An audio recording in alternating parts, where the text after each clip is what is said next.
Sup gamers, today I have such an awesome video here. Look at this GBA I have. It is in pretty dang rough shape. It needs a restoration pretty dang bad. We can see this was the Sapphire colored GBA, a transparent bluish purple GBA, but you can see the front of it. It has yellowed so much to the point to where that blue is just straight up yellow. So I thought this guy is a perfect contender for a shell swap with a nice IPS display. Here we can see I got an IPS display.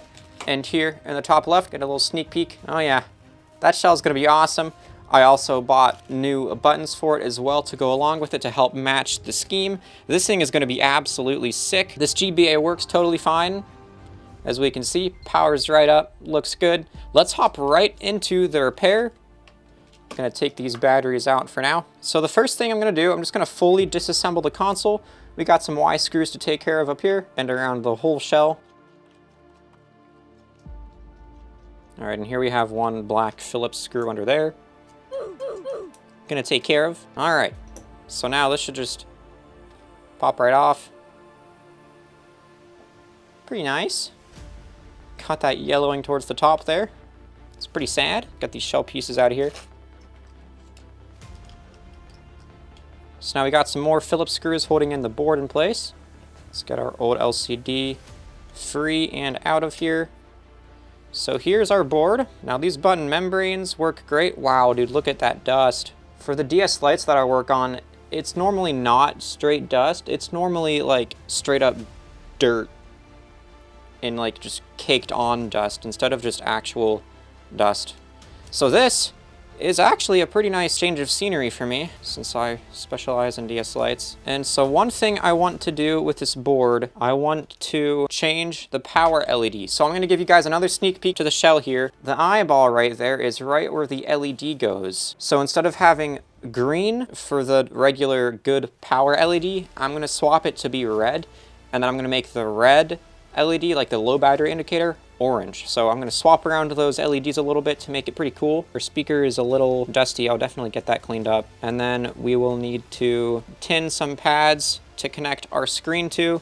So let's just get all of the old shell pieces out of here. The last time I have been in a GBA was years ago, so we'll see if I do this properly. Here we got our new replacement buttons. Let's get this speaker cleaned up just a little bit.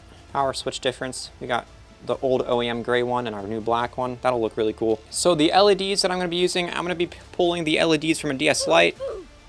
So this orange one here we can see comes on right there. So that orange one is good. So I'm going to be taking the green one out of here and I'm just going to be moving the red one up top.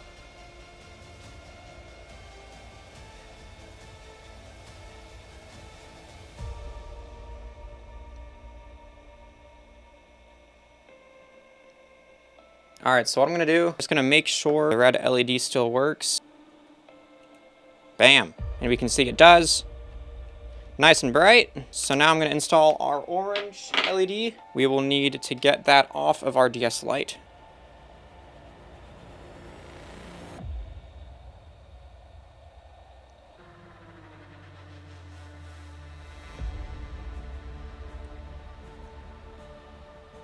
I don't have low batteries at the moment, so I'm not sure I can test the orange diode. We'll just leave it in there. I got it all soldered up, so it should work just fine. So now that we got our LEDs modded, we can begin with our actual screen mod.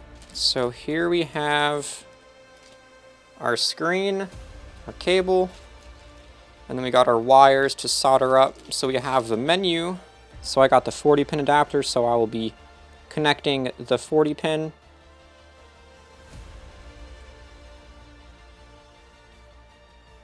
All right, now just like that, it slid into place. Now I can close these clamps. 1 and 2. Very nice. So now I need to tin L, R, and select here, and then TP9, TP2, and then we got TP8 over here.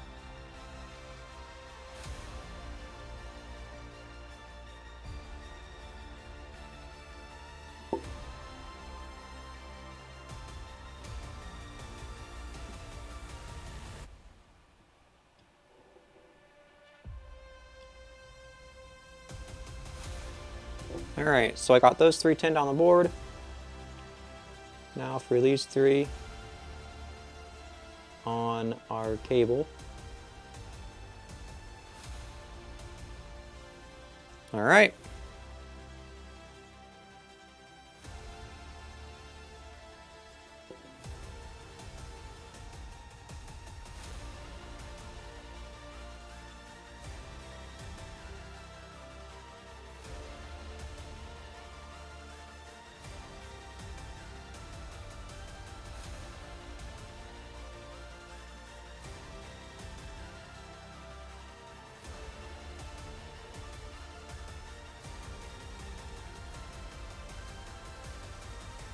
So that should be all good. We got TP9 set up to L.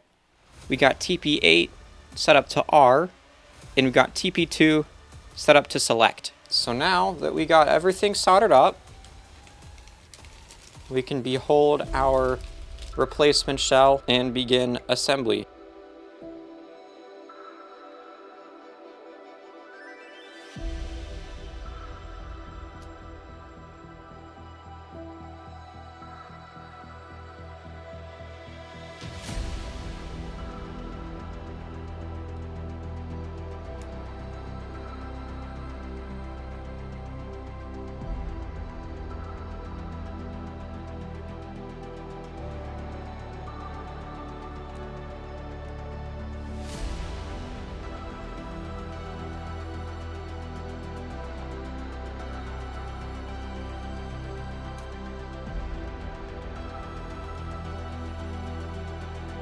Alright, so I got the screen and all of the buttons in place. Before I go any further, I'm going to put some foam on the back of this LCD here, since that's just a straight up metal shield. Alright, so here I got some pieces of foam from an old Nintendo DS console. These are the exact pieces of foam that it used to shield the screen and motherboard.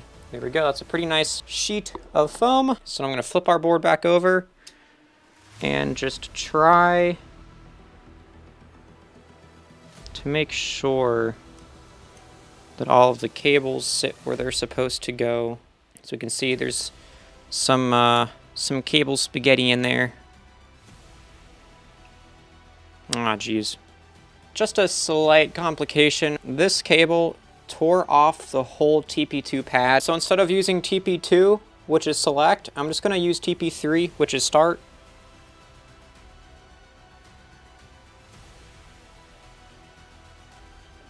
So my screen uses the 40-pin connector. Since I don't need the 32-pin connector, I'm just going to fold it down and put some Kapton tape over the contacts of it. I'm sure you can cut it off. If someone knows if I can cut it off, let me know in the comments.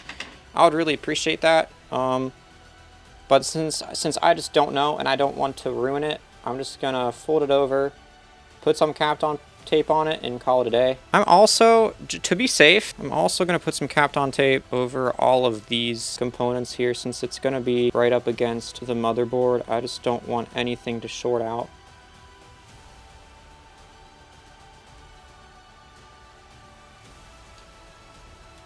Alright, so we got that all taped up. That's good. Don't have to worry about any shorts. So I'm just going to do my absolute best to get this closed down. Actually, I need the screen bracket in here.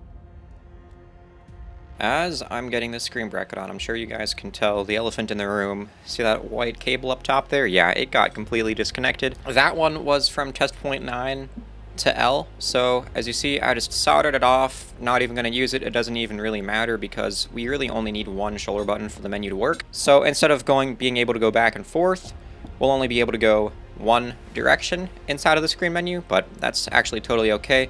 It's not required, so we will go forward as is with just these two white cables. I'm plugging in the LCD cable here.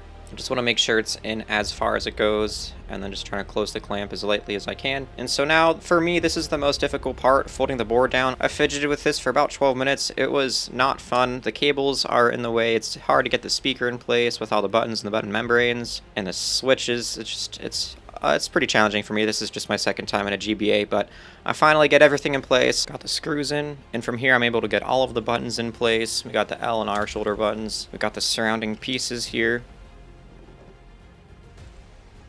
We have our power switch.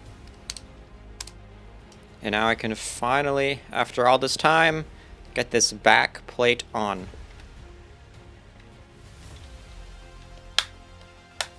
Oh yeah. After so long of kind of just fidgeting with this thing, learning it, seeing what I can do, I finally got the shell on.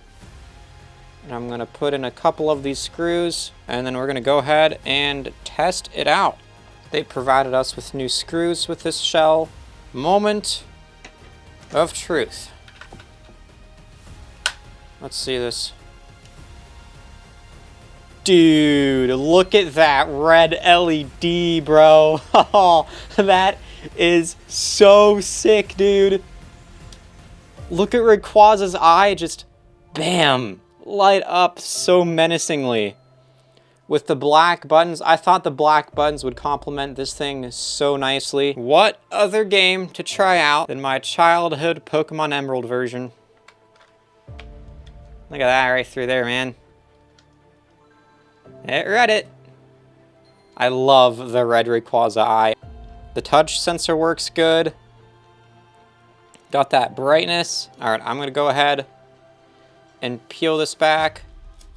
There we go. Alrighty guys, so everything seems to be working great. So what I'm gonna do, I'm gonna get the rest of these screws in place to hold the console down. This console is so cool. I'm so happy with how well it turned out. We had a couple complications with the soldering. A couple of the test pads got torn up on the board. At first it was TP2, which isn't an issue because that's select, and TP3 is start. So I just soldered it right to the start button instead, and that works great. But then the R button got disconnected too. But you don't need both shoulder buttons to work. You only really need one of them to work, because one shoulder button goes forward and one goes back. So as long as one works, then you're pretty much in the clear.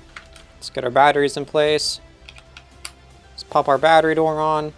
Now this kit did not come with a sticker, but I think that's okay because, I mean, this thing just looks so sick. I mean, look at this, dude. I love that red eye, dude. Well, guys, here we have it. The Rayquaza shell, transparent green with black accents, GBA shell with a sweet red LED soldered in place of the green one, and I got an orange one in place of the red one. The screen is super high quality. I got it off of AliExpress. There's no dust particles inside. There's no scratches. There's no marks. It is straight up perfect. The menu that we have here works so nicely. Can change brightness, can change the color, can change the pixel layout or the frames. If you guys like this thing as much as I do, drop a like, drop a comment, let me know what you think. I think this thing looks just absolutely killer. I love it. This is just so sick. Definitely one of the coolest consoles I've ever built. At some point in the future, I'm sure I'll put this thing for sale on my website. If you enjoy this content, if you want to see more, subscribe. It really helps out my channel. I specialize in DS lights. That's like all of my content on my channel. DS lights, original DSs, some DSIs here and there. But I love to venture out into new things like this right here. GBAs. I'd love to mod a GBA SP. That would be super cool. Let me know what you guys would like to see, and I will more than likely do it. Thanks again for watching, guys. I'll see you next time.